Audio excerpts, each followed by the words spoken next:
Hello, I hope you're having a great day. I am. I am happy to be here. Today, I want us to talk about how we can support our children's emotions in order to actually help them stay close to us. And did you know that you, as a parent, or should we say most parents, they don't struggle with wanting what is best for their children. They struggle with their own emotions, they struggle with their children's emotions, and they don't know how to navigate their own strong emotions, their children's strong emotions, and at the same time, they're desiring of this best connection. That's usually the hitch that is there. So, because parents will say, my relationship with my child used to be better. Now it's not. I'm struggling. My child is withdrawn. I do not know why they don't talk to me anymore. Let me tell you something that will help you.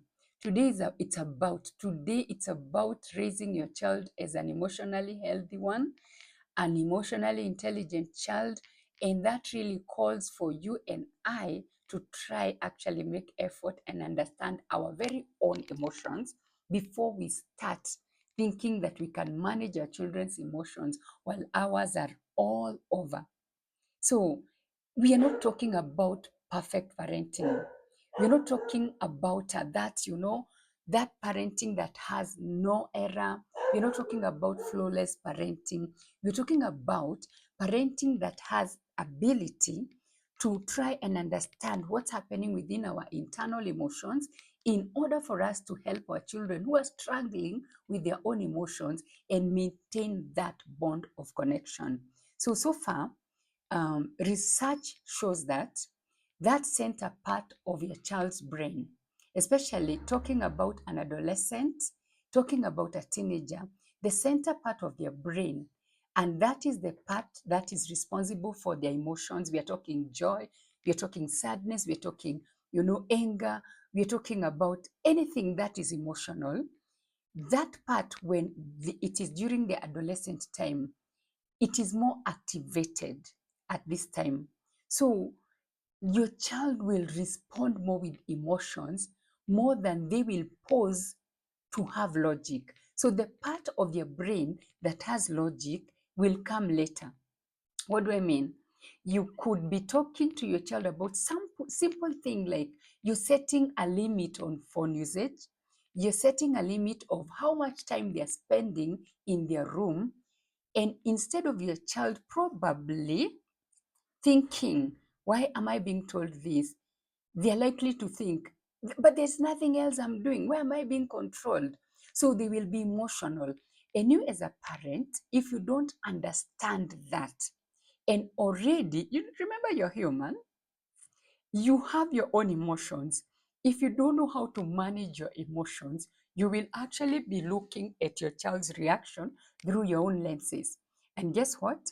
You'll be away from your child, they will be away from you, and the never ending conversation of my parent doesn't understand me, and you saying my child doesn't obey me will not end. But there is hope. That is why, as a parent, you need awareness. And this is very, very important because it is a fact. As they grow older, that's when the logic starts coming. In fact, when children are growing older, they keep saying, oh, my mom or my dad knew something at that time. But at that time, it wasn't easy. It was always like complaining, your child is griping, and you're also losing hope. You don't lose hope as a parent. You try and see what's happening here. The child who was quite talkative, suddenly at this particular time, they are not talking. They're developing. They're also trying to look for themselves. So as you navigate your relationship, understand that support and guidance will come in first.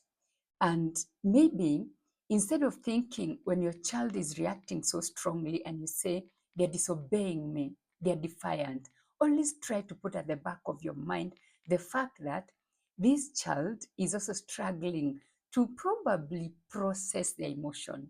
And once you learn that, and you yourself, you regulate your emotion, because parents, we have to learn that anger doesn't sort out no problem between us and our children.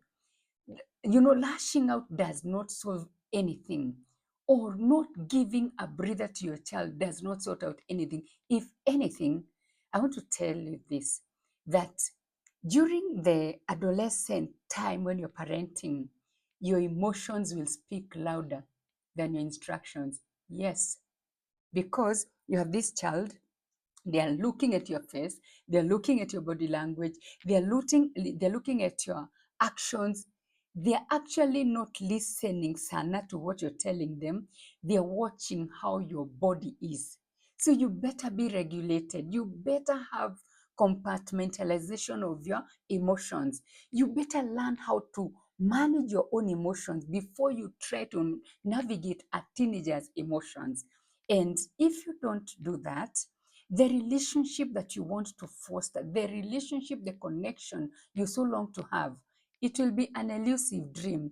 But there is hope. You don't have to lose it because you have self control and you can always tell when you're getting angry at repeated patterns with your child. And then you look at what are the results? What do I always get when I'm in this state and my child is in this state? And we are not talking about perfect parenting. So that is the first thing I want to tell you. We're not talking about the best behaved parent. They are not there. Once in a while, you'll be tempted. You will actually fail as you try to navigate that relationship. So we are talking about what can you do to maintain a healthy relationship. So let's talk about emotional intelligence. Let's talk about emotional health. And in my view, emotional intelligence is, when your child is able to express their emotions, what they're feeling. If they're sad, they're able to express that. If they're angry, they're able to express that without becoming destructive. And at the same time, feeling safe, feeling listened to, feeling genuineness, feeling actually I was given an ear.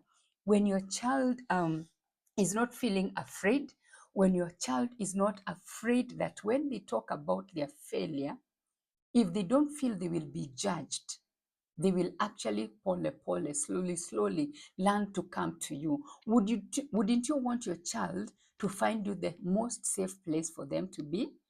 Personally, I always say, I have never believed that I have to be the best parent to my child. But this is my belief, that I want to be the greatest parent, the good enough parent that my child will find me a safe place. They'll find me that very place where when they're in trouble, they come to me. When they feel like I'm not sure about myself, they don't go to tell their friends, they come to me. When my child is feeling unsure, they come to me. When my child is feeling like I have failed all my exams, I want them to come to me.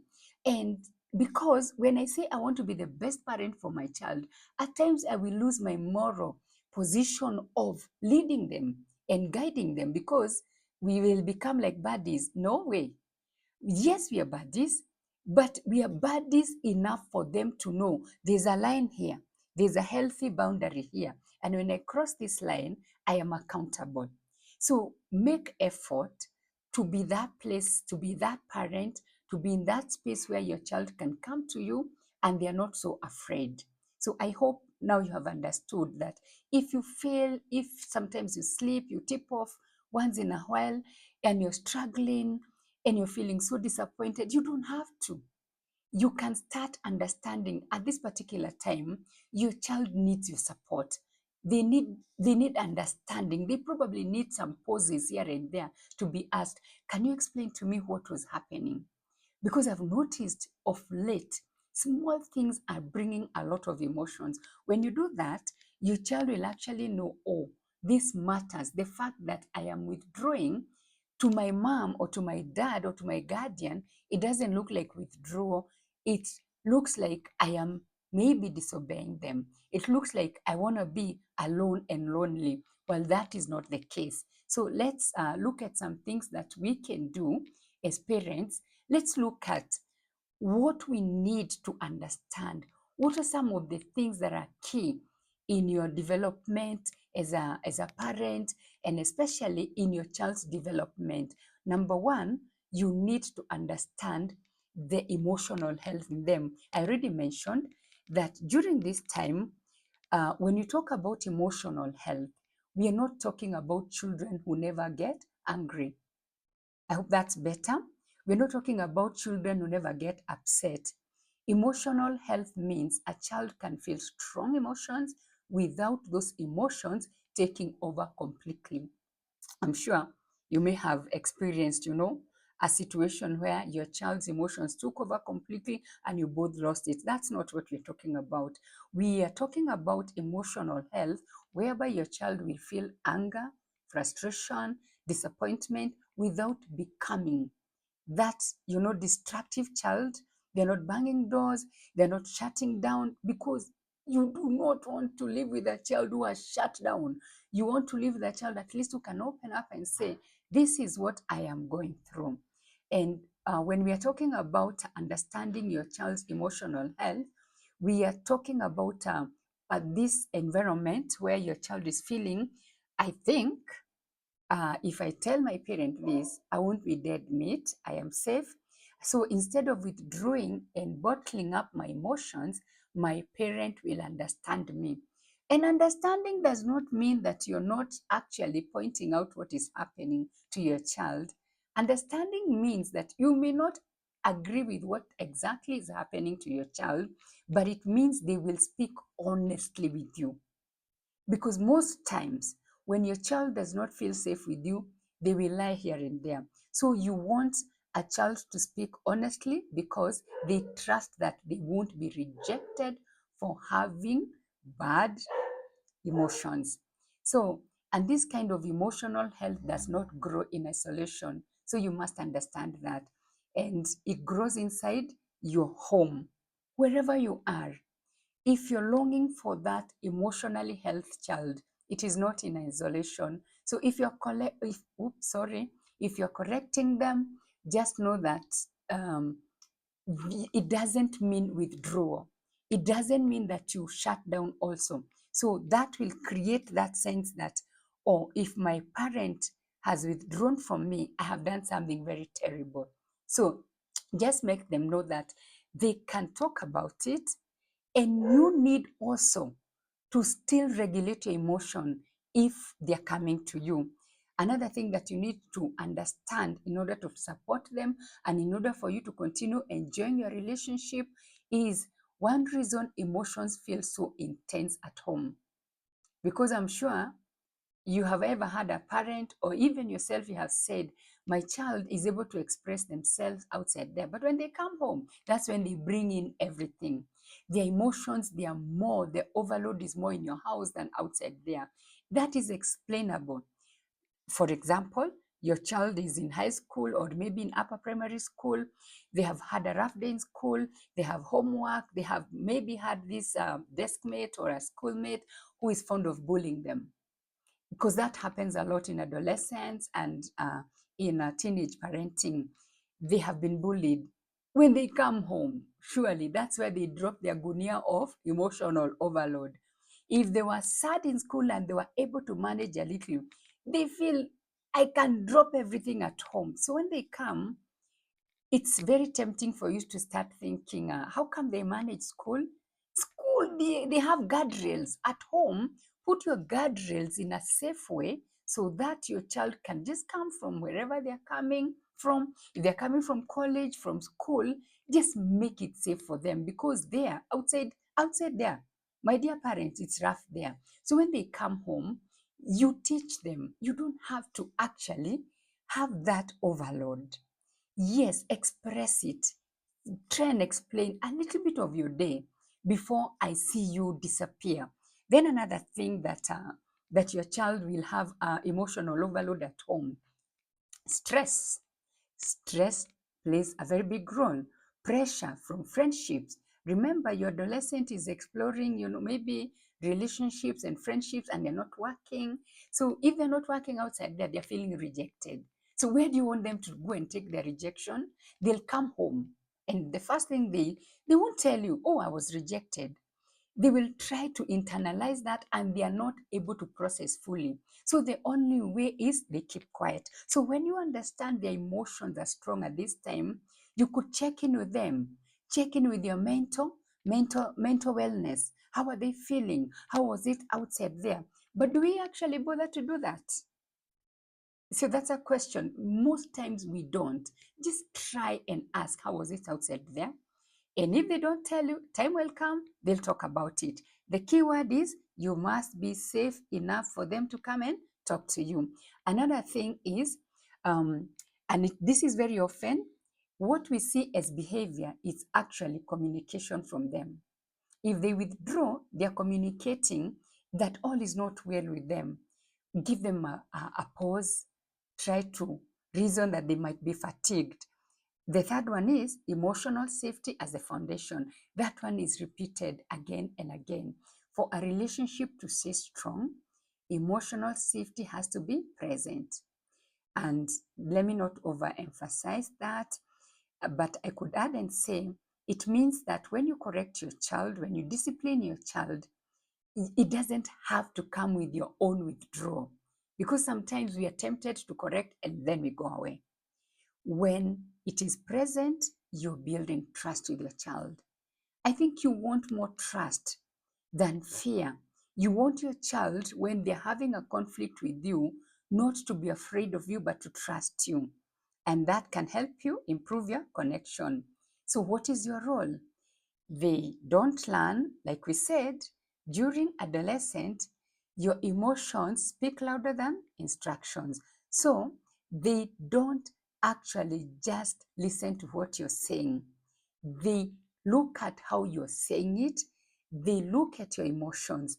And when your responses are good enough, then your child will continue to know that I'm safe with my parent. So our responses matter.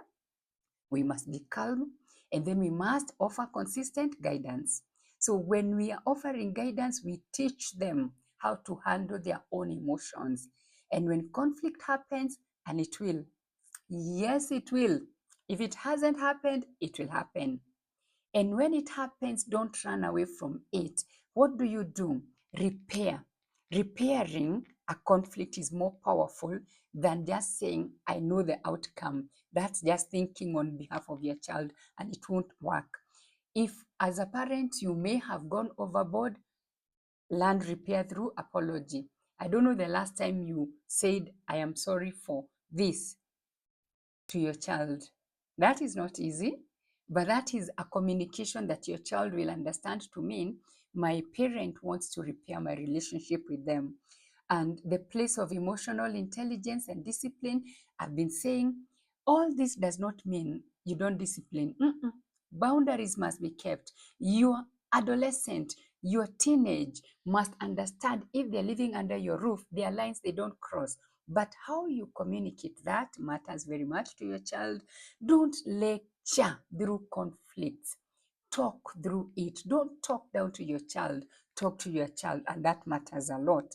And I wanted us to also know the common problems, the common traps.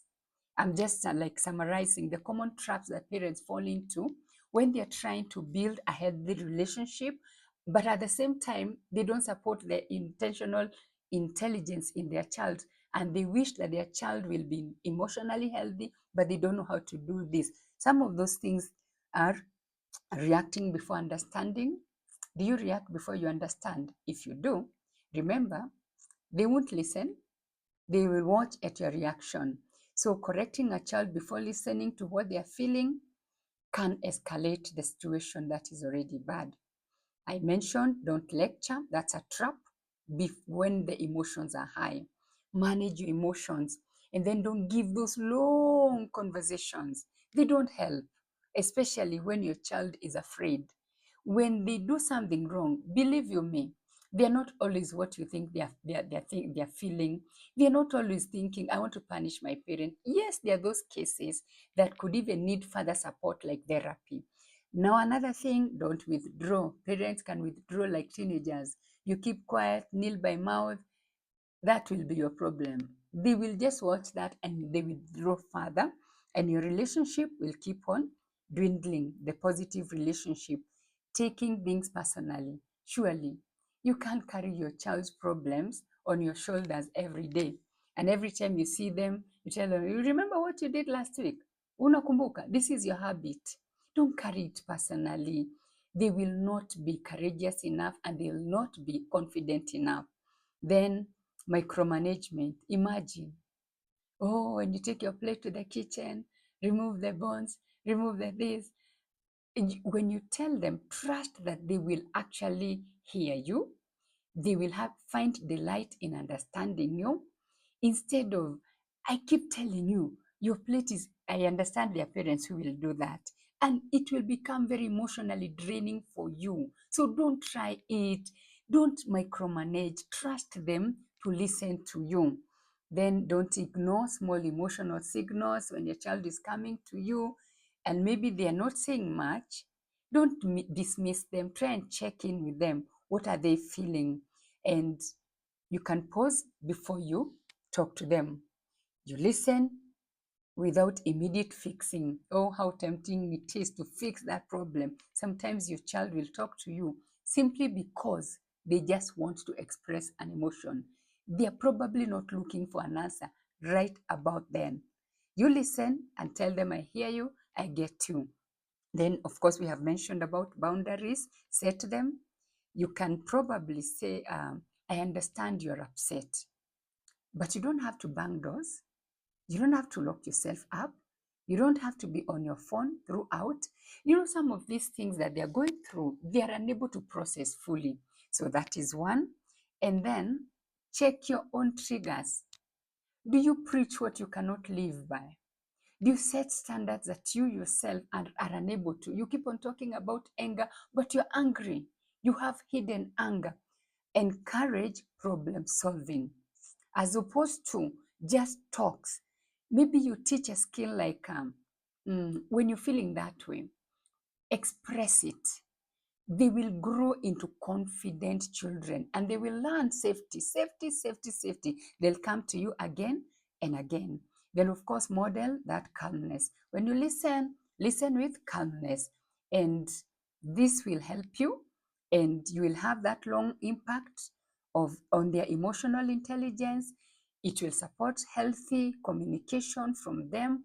And by, you and your child will become good friends. Remember, I normally say you don't have to be the best friend to your child, but you need to be the very great friend enough for them to come and share their issues with you.